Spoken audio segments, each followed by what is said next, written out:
learn how to go from this to this. Stay tuned.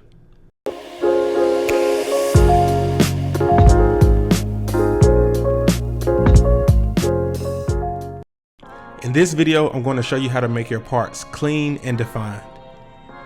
So I'm only going to show this side of the lineup, just some quick footage. So now jumping into the part. When you first begin, don't try to make it perfect at first. Just make a rough draft. Just get the shape of the part that you want into the head.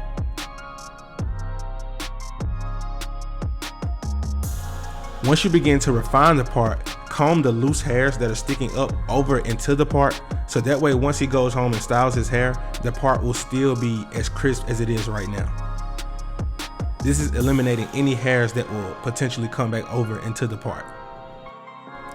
Now you can begin refining the part once you have that general shape in. But this is only halfway done. The other part to this is hitting the bottom of the part. And I recommend doing this with a razor. This will really help define the shape of the part and make it look more crisp. So don't just hit the top of the line, you have to hit the bottom also if you want your parts to look really straight. Now he doesn't need it, but for the purpose of this video, I'm going to be applying some enhancements to his hairline, but I'm going to make it look natural. Here I'm using the Tune 45 enhancement, and to me this is mixed perfectly. It's not too thick to where it will clog up your compressor. Now you will pay a little bit more than Kiss Express, but to me, I will take this any day over having to mix it myself with the Kiss Express. But it's all a preference thing. But as you can see, I'm not spraying it on extremely heavy. I think where a lot of people go wrong with enhancements, they make it look artificial and too cosmetic to where it's so obvious that that's not the real hairline.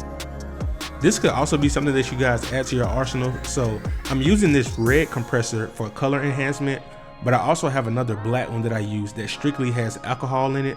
So with it being warmer outside now, I use that one to spray the alcohol on the hairline. So that way I get rid of any oil that may be on the head if they come in sweaty.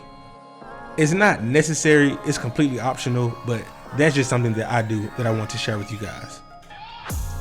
And then here finally, I'm using a holding spray to lock in the color, and I'm coming behind that with a hair dryer to set the color in. And then finally, I'm doing my last touch-ups.